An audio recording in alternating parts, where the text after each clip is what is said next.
Bonjour à tous. Alors aujourd'hui, j'ai prévu de vous présenter un petit journal qui s'adresse aux enfants de 6 à 10 ans.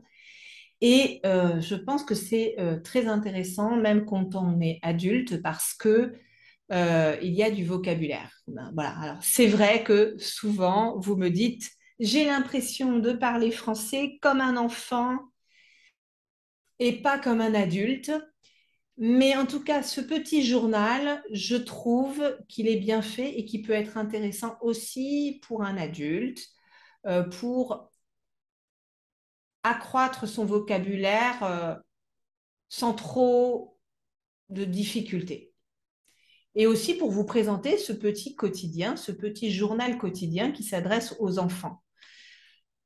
Alors, moi j'aime bien parce que vous voyez, ils disent que c'est un journal pour les 6 à 10 ans, qu'il y a 10 minutes de lecture par jour. Donc, un petit quotidien, ça veut dire un journal qui paraît tous les jours. Et le petit slogan en haut à gauche, c'est 100% fait, 0% opinion. Donc ça, j'aime bien parce qu'ils font déjà allusion aux difficultés qu'on peut retrouver dans la presse, sur les réseaux sociaux. Parfois, il y a des intox, des infox, hein, c'est le terme français pour parler de fake news. Un fox, c'est comme une information intoxiquée, donc ou une intox, hein, une information intoxiquée. Un fox, intox, les deux mots existent. Et donc là, ils disent, là, on ne parle pas de notre opinion, on ne donne pas notre avis, on vous dit des faits, des choses qu'on constate, qu'on voit, et ce ne sont pas des opinions. Donc ça, je trouve que c'est très intéressant dans un petit journal qui s'adresse aux enfants de 6 à 10 ans. Ça les sensibilise déjà aux problèmes qu'ils peuvent rencontrer sur les réseaux sociaux avec des fausses informations qui circulent tout le temps. Et du coup, ça les sensibilise aux biais cognitifs que nous avons tous.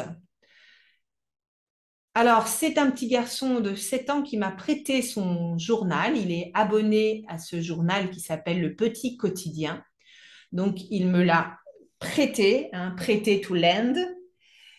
Et donc, j'ai emprunté, borrow, j'ai emprunté son petit journal pour vous faire cette vidéo. Donc, je lui dis merci au passage s'il regarde cette vidéo. Alors, le petit journal que j'ai choisi, c'est sur Singapour parce que j'ai trouvé que c'était aussi intéressant pour les adultes. Donc, à Singapour, qui est à la fois une ville et un pays, à Singapour, une très grande ville d'Asie, depuis 2 ans, de plus en plus de fruits et légumes sont cultivés sur les toits des parkings. Voilà, donc là, on voit un parking et sur le toit du parking, plein de cultures de différents fruits et légumes. Ici, chez le fermier Nick, poussent, hein, pousser pour des plantes, c'est to grow, poussent des choux, des patates douces, des bananes, des mangues. Alors, je vais agrandir, comme ça, on peut mieux lire. Les familles du quartier, payant un abonnement, viennent y récolter des aliments. Des ateliers de jardinage sont proposés aux enfants. Ateliers, c'est workshop. Des ateliers de jardinage sont proposés aux enfants. Voilà, ben, c'est sympa, ça donne envie. Ici, l'article sur l'agriculture urbaine. Donc, vous voyez, ce qui est bien, c'est que on utilise quand même les termes techniques. Vous avez du vocabulaire qui est expliqué pour les enfants, mais qui peut servir quand on est étranger.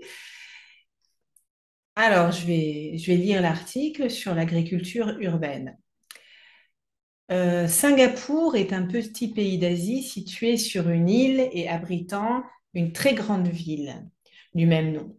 Il n'y a pas de champ par manque de place, hein. Un champ, a field, et il n'y a pas de champ par manque de place.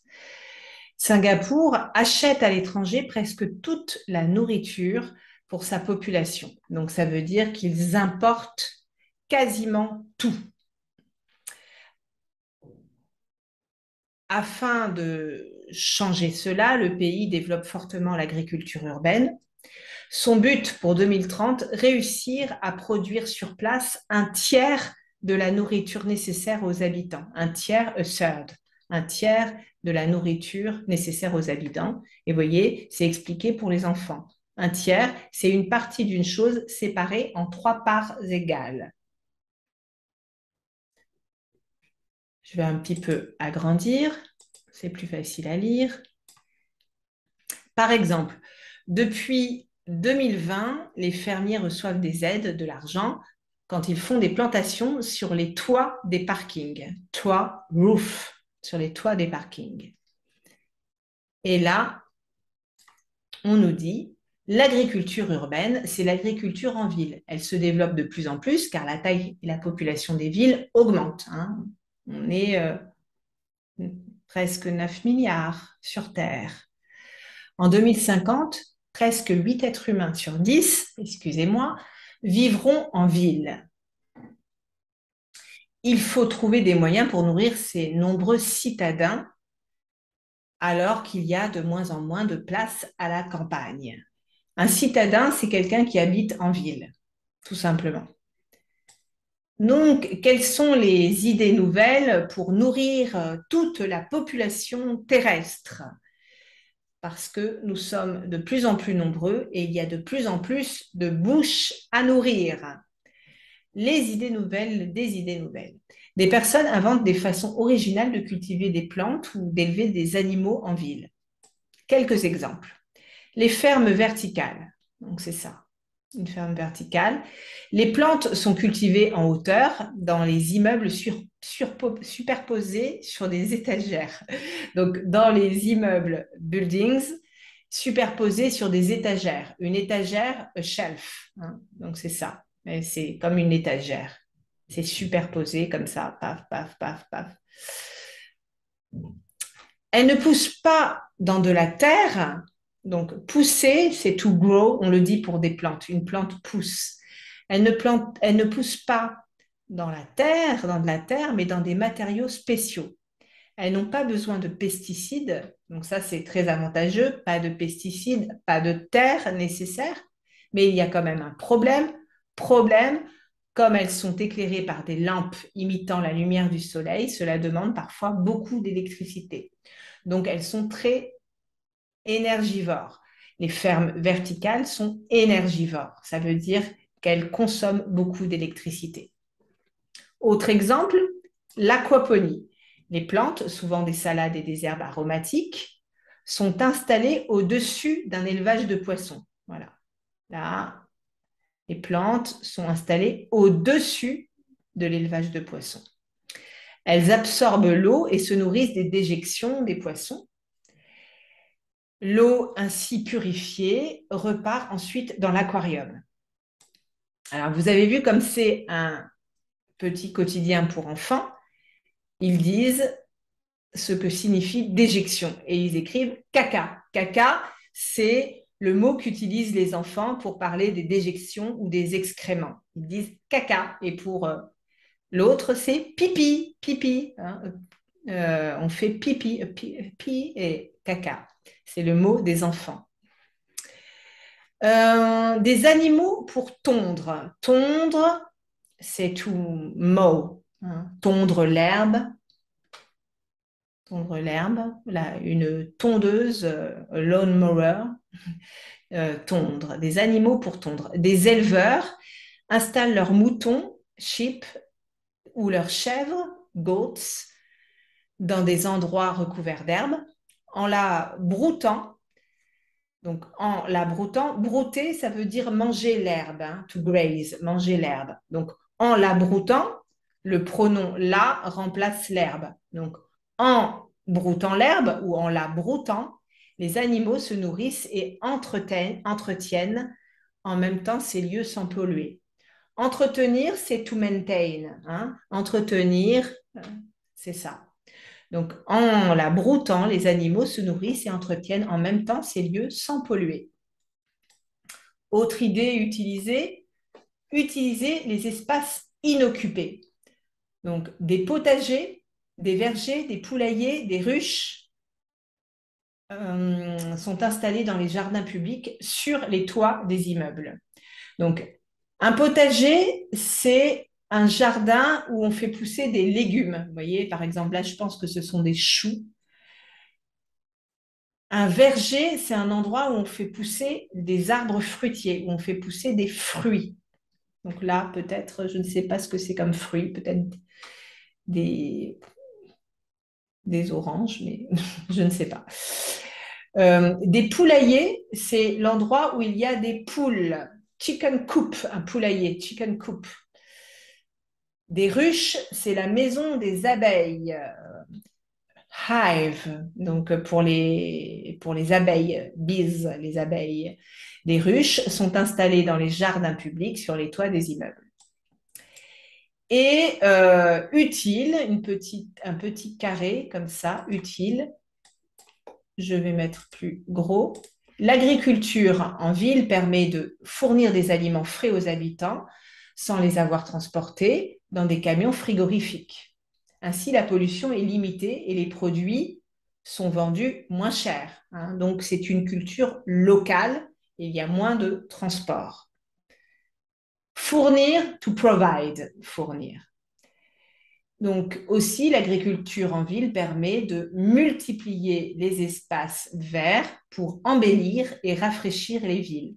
Embellir, vous voyez qu'il y a l'adjectif belle, donc embellir, c'est beautify.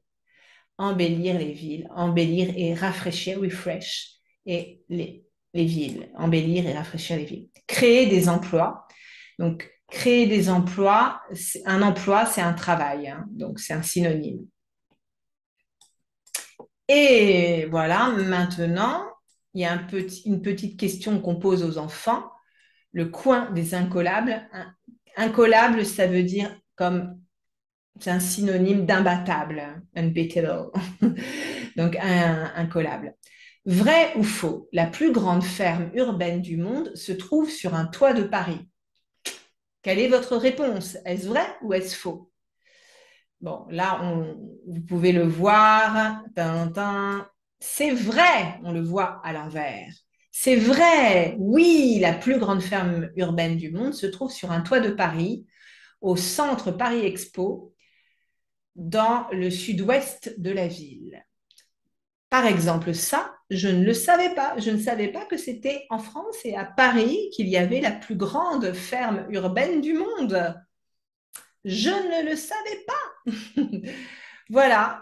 Donc, peut-être que ça peut vous intéresser d'acheter de temps en temps ce petit quotidien pour les enfants en fonction du sujet. Moi, j'ai trouvé que c'était intéressant. Et je remercie encore le petit garçon dont le prénom commence par J de m'avoir prêté son petit journal quotidien. Merci. Thank you. Voilà, eh bien, plein de bonnes choses et je vous dis à la prochaine fois.